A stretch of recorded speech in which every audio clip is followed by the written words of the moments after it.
Buenos días tengan todos en este jueves, momento de la charla. ¿Qué tal, Lina? ¿Cómo estás? Bastante bien, Carmen, ¿tú qué tal? Me gustan los jueves porque usualmente los jueves no son muy agradables para mí, como cosa rara. Es como mi jueves es como el lunes de todos. ¿Tu Sí, mi jueves? jueves, sí, curiosamente, mi jueves es como el lunes para ¿Y tu todos. lunes qué es? Mi lunes es un día agradable, muy agradable, Ok, súper agradable, ¿verdad? A mí me gustan los lunes, me gustan mucho. ok. Es como que mi semana empezara jueves y terminara viernes. Tu fecha de corte es diferente. Ah, sí, mi fecha de corte es diferente, cabrón. Bueno, ¿de qué vamos a hablar hoy? Fíjate que hoy vamos a hablar de un tema que me parece bien importante porque lo vemos en la tele, lo vemos también a nuestro alrededor. Y yo creo que es buena tanta exposición, pero me parece también que ha generado un montón de confusión. Y es la diferencia entre una persona que sufre autismo, otra que sufre del síndrome de Savant y otra que sufre Asperger. Ok, entonces empecemos definiendo qué es autismo. Vale, mira, el autismo, bueno, los tres están ahorita dentro del espectro, trastorno del espectro de autista. Esa es Ujú. digamos que la nueva O sea, sombría. entonces el trastorno del espectro autista se divide en tres cosas. ¿Qué es? Abajo de hay tres Ajá, cosas. ajá. Está el Asperger, el autismo y el síndrome de Savant. Ok. Entonces, el que es más conocido y creo que eso ha generado también mucha confusión en la gente es precisamente el autismo. El autismo, bueno, los tres son trastornos del desarrollo. Ok. ¿Sí? Ujú. Entonces tiene mucho que ver con cómo se va desarrollando ciertas áreas que se consideran vitales para un ser humano, como el lenguaje, la motricidad, ciertas conexiones en tu cerebro, la empatía, etcétera, etcétera, etcétera. Ujú.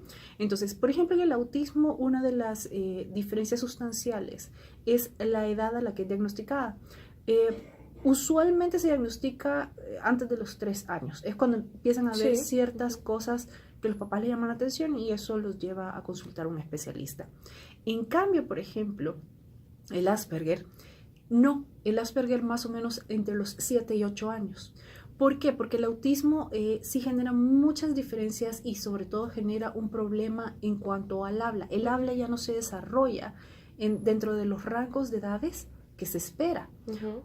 Hay muchas personas que padecen autismo que llegan hasta el mutismo, que es no hablar. Ujú. Y además empiezan desde bien pequeños con intereses súper puntuales. Pero póngale que cuando les digo interés, es este interés. O sea, Punto. un niño, por ejemplo, de repente a sus 2 años, Ujú. es como su interés principal Los son, trenes. ajá, exacto, y los trenes y los trenes. Los trenes, punto. No hay nada que usted le ponga que sea como similar. Nada. Tren o tren. Punto. Si es que es el tren, porque si es el movimiento del tren ya es otra cosa, es el movimiento, pero es un tema de interés y parecen hasta un poco obsesivos desde Ujú. pequeños. En cambio, las personas que tienen Asperger sí son, digámoslo, temático por cómo nos referimos a, pero tienen temas más amplios, o sea, tienen varios intereses de manera simultánea, pero son intereses bien delimitados. Ok. Ajá. De ahí, por ejemplo, creo que el principal, ¿qué le decimos? Característica de alarma que lleva a los papás a evaluar a los niños es el problema del lenguaje, pero también se da a muchos niños que son diagnosticados antes del año porque empiezan a tener una situación suficientemente severa como para incidir en su desarrollo y en su capacidad de moverse, de sentarse, se empieza a atrasar un poco las cosas. En cambio, en el Asperger es hasta los 7 u 8 años porque los problemas se dan mucho con la motricidad. Entonces empiezan a ser niños que son denominados como torpes, que parecen como que no pudieran controlar su cuerpo. Los niños con Asperger, por ejemplo, son muy capaces de desarrollar vocabulario dentro de lo esperado. Algunos de ellos sí desarrollan ciertas características y es que ocupan palabras bien rebuscadas. Entonces los demás los tildan de saberlo todo, de que Ok. quieren como hablar, como decimos, elevado, y no es así, sino que es el Ujú. tipo de vocabulario que han desarrollado. Otra de las cosas que es muy malentendida es el tema del contacto visual y de la interacción con los demás. Muchos niños autistas sí no les gusta el contacto físico, no les gusta la interacción en sí, no la buscan. Y no es que en el autismo se evite el contacto visual, es que no les interesa el contacto visual. Ajá. Mientras que los niños con Asperger sí realmente quieren interacción, quieren una vida social, quieren socializar, pero no pueden hacerlo muy bien, son torpes, aún con las muestras de afecto, aún con la cercanía física, sí la desean porque es parte de la interacción, pero no saben cómo hacerlo. Entonces, por ejemplo, te abrazan y te abrazan de manera torpe, que los demás la consideran como inadecuada o muy brusca. Todas esas cosas los llevan a alejarse, a sentir de alguna manera rechazo. Y otro de los puntos importantes, porque esto sí, aquí se basan muchas series y yo creo que la gente dice, ay, yo seguramente tengo síndrome de Savant. Miren, no. El síndrome de Savant, que es también llamado el síndrome del sabio, sí implica capacidades súper especiales, como repetir piezas de música después de una escuchada, como hacer estos dibujos que son obras maestras a los 12 años, como ser estos genios en matemáticas. O sea, tienen estas habilidades muy puntuales, pero imagínense que solo hay 50 personas con síndrome de Savant diagnosticadas alrededor del mundo. Sí, es una y métrica. Ajá. El 50% ya son autistas. O sea que puede... Ya vas captando. Sí. No, es que yo conozco a dos niños justamente que sí son autistas. Se los detectaron uno a los 3 y uno a los 2 y justamente son exactamente tal cual lo acabas de escribir. Y fíjate que, otro punto bien importante con el Savant, el autismo y el Asperger.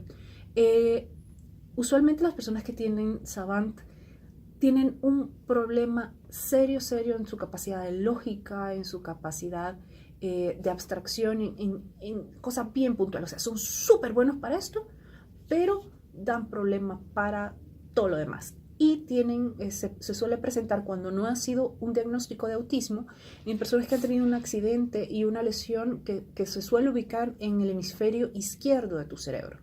Y parece que tu cerebro, al querer compensar y hacer nuevas carreteritas, viene y abre la puerta a estas altas capacidades, pero te deja muy limitado en otras situaciones.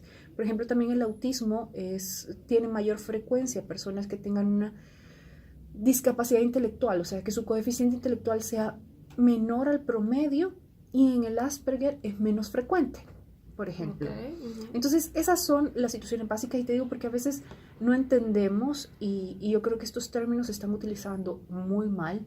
Lamentablemente se están volviendo de los que tanto nosotros estamos inquietas aquí, que se vuelven calificativos y se vuelven adjetivos para referirse a gente.